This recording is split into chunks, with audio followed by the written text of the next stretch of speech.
Welcome to Not Milk Never Milk. Subscribe if you're lactose intolerant. You start by confirming your license and signing into the Microsoft account that owns the subscription. This ensures activation will succeed. Once done, make a quick backup of documents and export Outlook data so nothing is lost.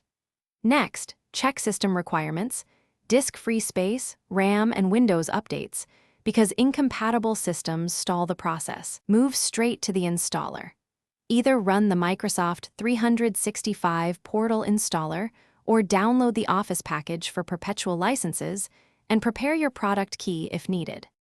You proceed by selecting the right installer and update channel.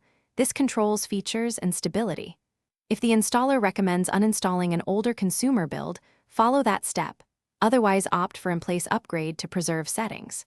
During installation, choose custom options to exclude apps you don't need and confirm language and install path. Make sure to sign in or enter the product key when prompted to register the license. When the installer runs, watch for prompts to close Office apps and then allow the process to finish uninterrupted. You finish by launching each core app and checking account to confirm activation and that the correct license appears.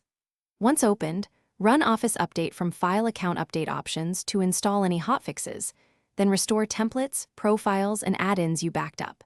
Make sure Outlook syncs and that macros or COM add-ins behave as expected. If something goes wrong, use Windows Settings Apps Modify and choose Quick Repair first, then Online Repair. That single troubleshooting step fixes most activation or corruption problems. Thanks for watching. If this was helpful, leave a like and consider subscribing. See you next time.